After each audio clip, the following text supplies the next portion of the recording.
जिस तरह की तेजी पीएसयू स्पेस में दिख रही है उसी तरह आपको ऑटो स्टॉक्स भी काफी तेजी में दिखे हैं और इनफैक्ट एक पर्टिकुलर स्टॉक की बात कर रहे हैं और वो है आयशर मोटर्स का स्टॉक 7% की तेजी है, रिकॉर्ड ऊंचाई पर है और इनफैक्ट इसके जो मंथली सेल्स नंबर्स आए थे वो भी काफी स्ट्रॉन्ग थे। कुछ और तेजी के ट्रिगर्स और ब्रोकरेज हाउसेस इस वक्त क्यों बुलिश है, ये सब कुछ कंपाइल किया है अभिषेक ने। अभिषेक समझते हैं। अभिषेक, क्या कह रही है ब्रोकिंग फर्म्स, कितने ऊपर तक के टारगेट्स है?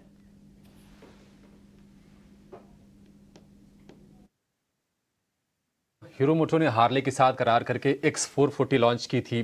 बजाज ऑटो ने ट्रायम्फ के साथ करार में बाइक उतारी थी। तो ये चर्चा शुरू हो गई थी कि क्या 350 सीसी प्लस सेगमेंट में रॉयल एनफील्ड को चुनौती मिलेगी।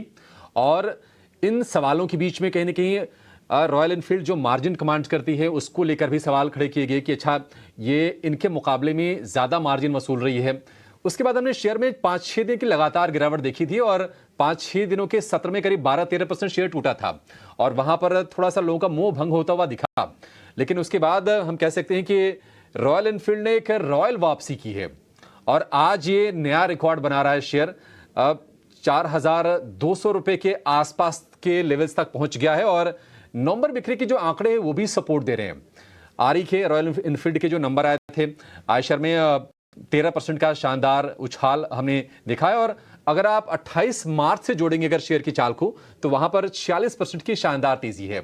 अगर हम ब्रोकरेज हाउसेस की रिपोर्ट्स आपको बताएं, हाल फिलहाल कोई नहीं आई है लेकिन पिछले महीने 3-4 दिन पहले एक रिपोर्ट आई थी, वो आई थी जेफरीज की। तो जेफरीज ने 4,650 रुपए का लक्ष्य दिया था, यानी कि यहां से भी तकरीबन अगर आप देखेंगे तो 10% 12% के पोटेंशियल अपसाइड इस लेवल से भी हैं। हालांकि शेयर लगातार मोमेंटम में है और नवंबर की बात करें तो निफ्टी ऑटो जहां 9% चला वहां पर हमने देखा कि आयशर में 15% के आसपास के शानदार रिटर्न्स थे। उसके पीछे ट्रिगर्स क्या है?